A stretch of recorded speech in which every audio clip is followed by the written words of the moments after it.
नमस्ते, प्रणाम। हम ममता देवी आप लोगों के बीच में कहानी लेके आई हूँ। कहानी नहीं, एक कविता है छोटा सा बच्चों का। तो आप लोग प्यार से सुनिए और ध्यान से सुनिए कि हमारा कविता जो कि आप लोगों को कैसा लगा। और एक कविता अक्सर करके 7वीं या 8वीं कक्षा की है, मुझे उतना याद भी नहीं है, तो मैं आप लोगों के बीच में सुनाती हूँ। और आप लोग वीडियो में बने रहिए, मैं अच्छी अच्छी कहानियाँ सुनाती हूँ आप लोगों को कविता के साथ साथ, तो बने रहिए। इस कविता के बाद इसी वीडियो में मैं आपको एक कहानी भी सुनाऊंगी, बहुत ही अच्छे और बहुत ही मज़ेदार, ताकि अगर आप हमारी वीडियो देखने लगेंगे, हमारी कहानी सुनने लगेंगे, तो टाइम का पता नहीं लगेगा आपको कि आपका टाइम कैसे निकल रहा है। तो आप लोग वीडियो पूरा वॉच करिए और हमारी कविता सुनिए और हमारी कहानी सुनिए। तो हम आप लोगों के बीच में सुनाने जा रहे हैं कविता, जिसका शीर्षक है बढ़े चलो बढ़े चलो। शीर्षक है कविता का शीर्षक, बढ़े चलो बढ़े चलो। न हाथ एक शस्त्र हो, न हाथ एक अस्त्र हो, न नीर वस्त्र हो, हटो नहीं डटो नहीं, बढ़े चलो बढ़े चलो। रहे सक्षम हिम शिखर, तुम्हारा प्रण उठे निखर, भले ही जाए तन बिखर, रुको नहीं झुको नहीं, बढ़े चलो बढ़े चलो। घंटा गिरी अटूट हो, उधर में अधर में कालकूट हो, वही सुधा का घूट हो, जिए चलो मरे चलो, बढ़े चलो बढ़े चलो।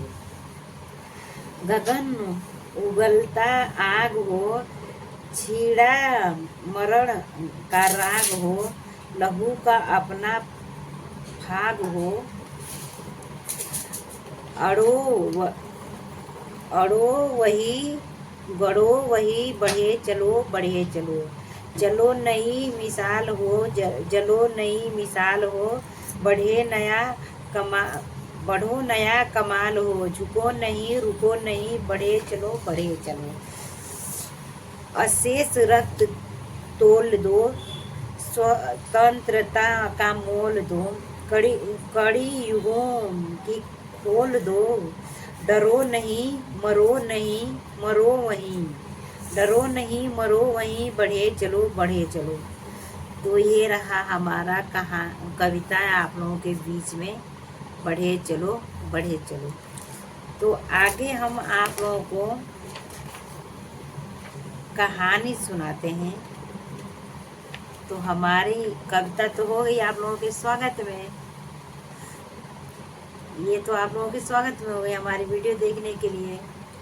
अब हम आप लोगों के बीच में लेके आ रहे हैं कविता, और जिस कविता का शीर्षक है धीरा की होशियारी। इस कहानी का शीर्षक जो है वो है धीरा की होशियारी। तो ये है मेरी डॉटर, जो ये मुझे बहुत सपोर्ट करती है वीडियो बनाने में। मुझे ये एक्टिंग नहीं आता है तो ये बताती है, मैं अपने से नहीं वीडियो शूट कर पाती तो ये करती हैं। लेकिन है बहुत मेहनती पढ़ने में मेरी बेटी, बहुत ज़्यादा मेहनत करती हैं। इनका खेल कूद सब कुछ मतलब पेंसिल और पेन से और कॉपी से होता है और बुक से। तो इनका बच्चों से मतलब उतना मेल नहीं है, बच्चों से उतना ये प्यार नहीं करती जितना ये अपने बुक्स से और अपने पेंसिल से और अपने रेजर पे कटर शार्पनर से करती हैं। उतना इनका बच्चों से लगाव नहीं रहता है, उतना बच्चों में रहती नहीं है। इनकी एक साइकिल है धनु, उसमें बिजी रहती हैं। बाकी इनका खेल कूद वाला जो भी है, बैडमिंटन है, रस्सी टापे, ये सब है, और बुक्स, यही सब इनके फ्रेंड है और सहेली हैं। तो अब मैं आगे की कहानी आप लोगों को बताने जा रही हूँ, रहने दो छिटन में। धीरा की होशियारी। धीरा जूते पॉलिश करता था। जब वह बहुत छोटा था तभी उसके पिता का स्वर्गवास हो गया था। अब वह अपनी माँ और बहन के साथ एक पुरानी झुग्गी में रहता था। धीरा बहुत मेहनती लड़का था। स्कूल बंद हो जाने के बाद पैसे कमाने के लिए वह एक सिनेमा हॉल में टिकट बेचकर जूते पॉलिश करने का काम करता था। एक दिन बड़ी गर्मी थी। वह एक पेड़ की छाया में बैठकर अपनी दिन भर की कमाई गिनता गिनता हुआ एक लोकप्रिय धुन गुनगुना रहा था। उसी समय उसने एक राहगीर को कहते सुना, एक चोर जोहीरी की दुकान से चोरी करके भाग गया है। हीरा ने गिनती बंद कर पैसे जेब में डाल लिए और उसी आदमी से पूछा, कब, कहाँ?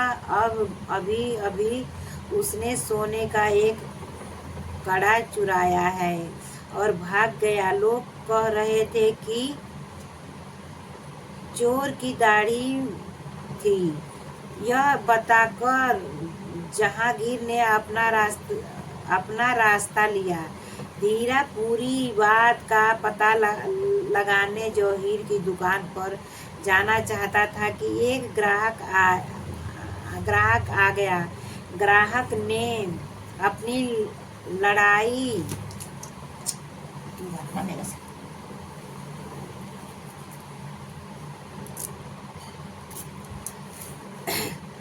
ग्राहक ने अपनी कलाई कड़ी और जोर देखते हुए धीरा से कहा, अरे लड़के, जरा जूता अच्छी तरह से पॉलिश कर दो। मुझे कोई जल्दी नहीं है। ग्राहक ने पतलून कमीज पहनी हुई थी और लाल टाई बांध रखी थी। देखने में वह एक अमीर आदमी लगता था।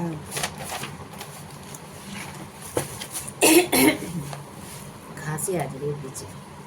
धीरा तुरंत उसका जूता पॉलिश करने बैठ गया, मगर उसका मन चोरी की घटना की ओर ही लगा हुआ था। ग्राहक ने पहले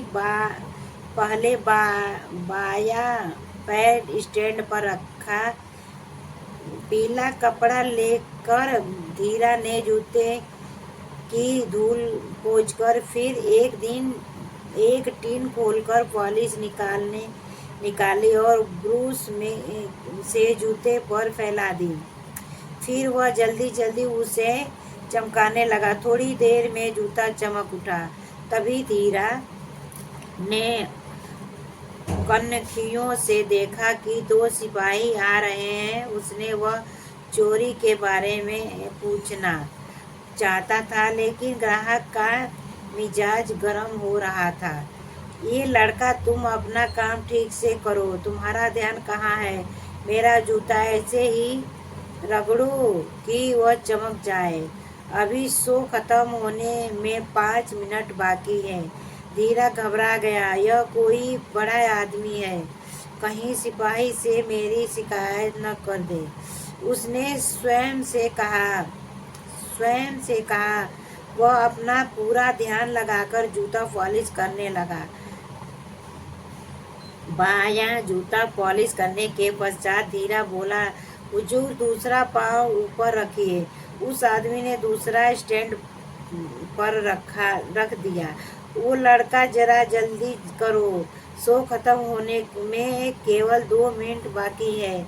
अजीब आदमी है, धीरा सोचने लगा। अभी तो यह कह रहा था कि उसे जल्दी नहीं है और अब इतनी जल्दी है। धीरा ने जूते की धूल में झाड़ी और पॉलिश लगा दी। जैसे ही वह जूते को पकड़ कपड़े से चमकाने लगा कि उसने देखा जूते में एक से कुछ बाहर निकल रहा है। यह क्या हो सकता है? धीरा सोचने लगा। उसने सिर झुकाकर फिर अच्छी तरह से देखा। बाप रे, बस ठीक है, समय हो गया है। आदमी ने स्टैंड से पाँव हटा लिया। धीरा जूते को फिर से चमकाता रहा। आदमी उसे देने के लिए बटुए में से रेजगारी निकालने लगा। धीरा ने चुपचाप उसके दोनों जूतों के फीते एक दूसरे से बांध दिए और उठ खड़ा हुआ। उसने उसके हाथों में पैसे भी नहीं पकड़े। वह लपक कर सिपाहियों के पास पहुंचा। पीछे से उसने आदमी को चिल्लाना, ये क्या है रे, चिल्लाना, सुनाओ सुनाओ बदमाश जरा ठहर। लेकिन आदमी ने जब चिल्लाना चाहा तो मुंह के बल गिर पड़ा। तभी वह उठने की कोशिश ही कर रहा था कि धीरज सिपाहियों को लेकर आ गया। उन्होंने उस आदमी को हिरासत में ले लिया। हाँ, वही चोर था। सोने का कड़ा उसके जूते में से निकला और उसकी नकली दाढ़ी उसकी जेब में से। सिपाही उसे थाने ले गए। धीरा की बहुत प्रशंसा हुई। पुलिस और जौहरी दोनों ने उसे इनाम दिया। उसके स्कूल ने भी उसकी होशियारी पर उसे एक पदक प्रदान किया।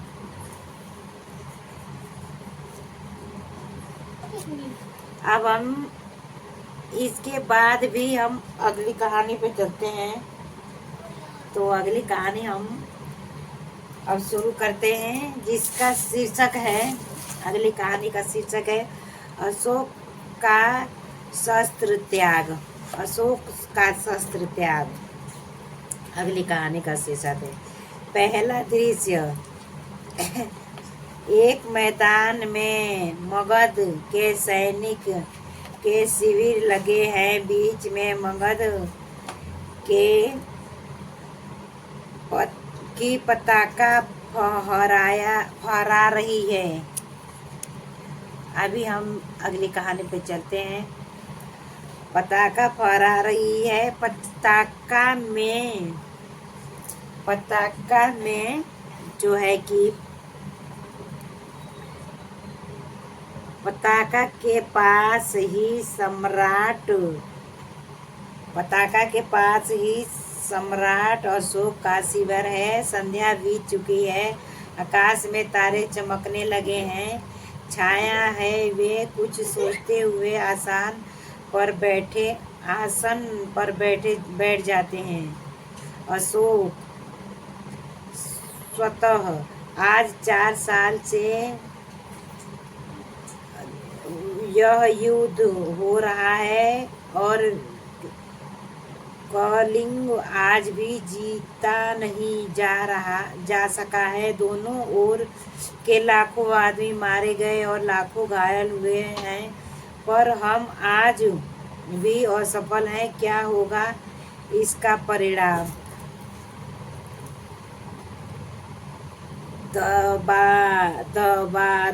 दरबारपाल सिर झुकाकर राजन संवाददाता आना चाहता है। अशोक, आने दो। संवाददाता, प्रवेश कर। महाराज अशोक की जय हो। शुभ समाचार है। गुप्तचर समाचार लाया है कि कलिंग में महाराज लड़ाई में मारे गए।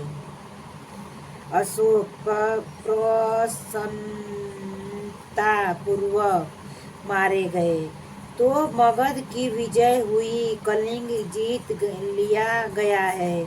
संवाददाता चुप रहता है।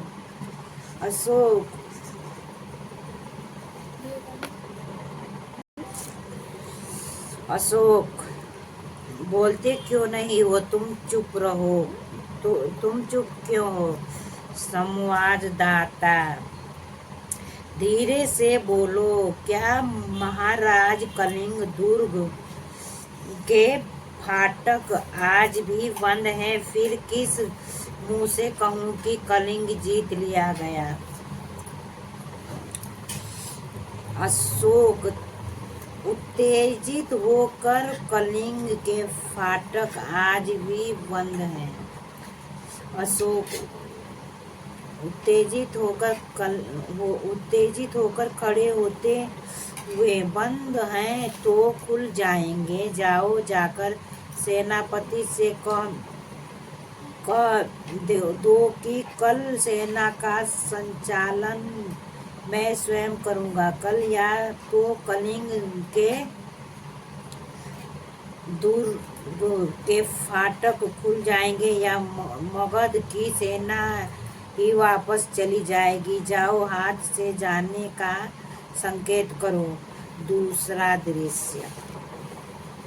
दूसरे दिन प्रातः काल का समय, शास्त्र सज्जित अशोक घोड़े पर बैठे हैं। उनके पास उनका सेनापति है। सामने कलिंग दुर्ग है जिसके फाटक बंद हैं। अशोक, मेरे वीर सैनिकों, आज 4 साल से युद्ध हो रहा है, फिर भी हम कलिंग को जीत नहीं पाए और उसकी किसी दुर्ग पर मगध की पताका नहीं फहरा रही है। कलिंग के महाराज मारे गए हैं, उनके सेनापति पहले ही कैद हो चुके हैं, फिर भी कलिंग आत्मसमर्पण नहीं कर रहा है। जाओ, आज हम अपनी मातृभूमि की शपथ लेकर प्रण करें कि या तो हम कलिंग के दुर्ग पर अधिकार कर लेंगे या सदा के लिए मृत्यु की गोद में सो जाएंगे। सब सैनिक तलवार खींचकर मगध की जय, सम्राट अशोक की जय। सहसा दुर्ग का फाटक खुल जाता है। तब आश्चर्य से उधर देखने लगते हैं। उनकी तलवारें खींची रह जाती हैं। शास्त्र सज्जित स्त्रियों की विशाल सेना फाटक के बाहर निकलने लगती है। सेना के आगे पुरुष भय में एक वीरांगना है जो सैनिक वेश में साक्षात चंडी सी दिखाई देती है। यह कलिंग महाराज की लड़की पद्मा है। स्त्रियों की सेना अशोक की सेना से कुछ दूरी पर रुक जाती है। अशोक की सिपाही, अब ट्रेन जाने लगी।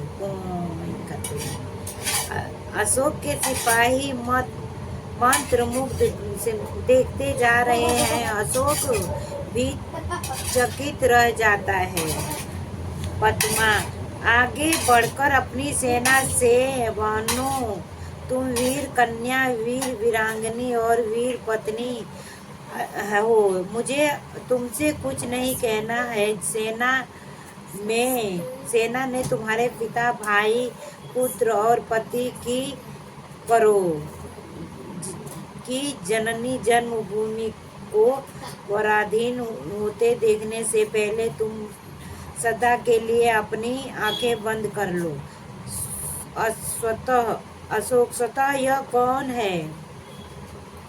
क्या साक्षात दुर्गा कलिंग की रक्षा करने के लिए युद्ध भूमि में उतर आई है? शेष सैनिक भी सभी स्त्रियां हैं। क्या स्त्रियों से भी युद्ध करना होगा? क्या अशोक को स्त्रियों का वध करना होगा? ना ना ना, मैं स्त्री वध नहीं करूंगा। मुझे विजय नहीं चाहिए। मैं यह पाप नहीं करूंगा। मैं स्त्री नहीं चलाऊंगा। प्रकट सैनिक स्त्रियों पर हाथ न उठाएं। आगे बढ़कर, तुम कौन हो देवी? सैनिक स्त्री पर हाथ न उठाएं। आगे बढ़कर, तुम कौन हो देवी? पद्मा, मैं कलिंग महाराज की कन्या हूँ। मैं हत्यारे अशोक की सेना से लड़ने आई हूँ।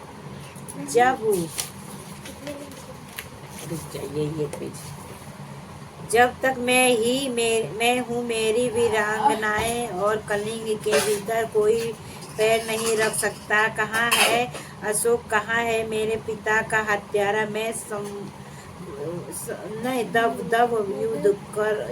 युद्ध युद्ध करना चाहती हूँ। अशोक सिर झुका लेता है। पद्मा, क्यों सिर क्यों झुका लिया महाराज? मैं उद्धव चाहती हूँ, केवल उद्धव। आज अशोक, आज आपके भीषण युद्ध की रूढ़ा आहुति होगी। अशोक, बहुत हो चुका राजकुमारी, मैं अब युद्ध नहीं करूँगा, कभी युद्ध नहीं करूँगा। तलवार नीचे फेंक देते हैं। पद्मा, यह क्या महाराज? अशोक, अपनी सैनिकों से तुम भी अपने तलवारें नीचे फेंक दो।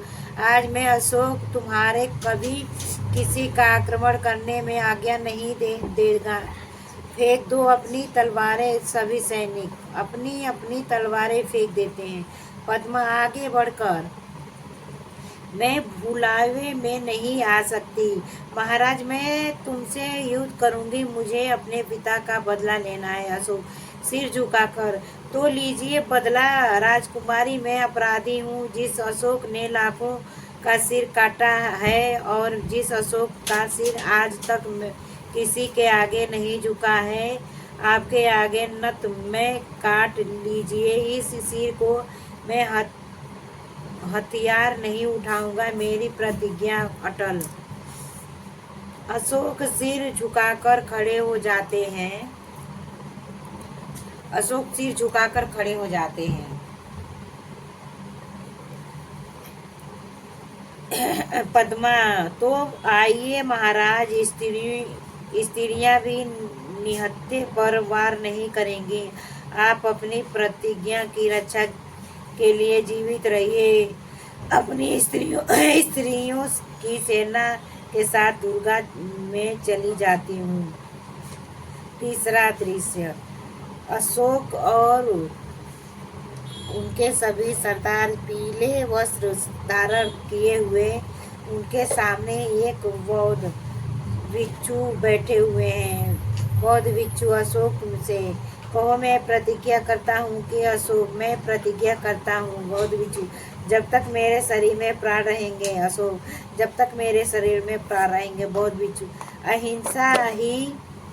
अहिंसा ही मेरा धर्म होगा। अशोक, अहिंसा ही मेरा धर्म होगा। बौद्ध भिक्षु, मैं सबसे प्रेम करूँगा और मेरी करुणा का सदावर्त आप सबको मिलेगा। अशोक, मैं सबसे प्रेम करूँगा और मेरे करुणा का वर्त आप सबको मिलेगा। बौद्ध भिक्षु, प्रतिज्ञा करो कि जब तक जीवित रहूँगा अपनी प्रजा की भलाई करूँगा, सब प्राणियों को सुख और शांति पहुँचाने का प्रयत्न करूँगा, सब धर्मों को समान दृष्टि से देखूँगा। अशोक, मैं प्रतिज्ञा करता हूँ कि जीवन भर आपकी आज्ञा का पालन करूँगा। बौद्ध भिक्षु बोले, बुद्धू शरण गच्छति, संघ शरण गच्छति, धर्म शरण गच्छति, सभी बुद्ध शरण गच्छामि, बौद्ध शरण गच्छामि, संघ शरण गच्छामि, धर्म शरण गच्छामि, सभी बुद्ध शरण गच्छामि, संघ शरण गच्छामि, धर्म शरण गच्छामि। तो ये रहा हमारा कहानी का अंत। तो आप लोग बताइए आप लोगों को वीडियो कैसी लगी। आप लोगों को बहुत बहुत धन्यवाद हमारा वीडियो वॉच करने के लिए।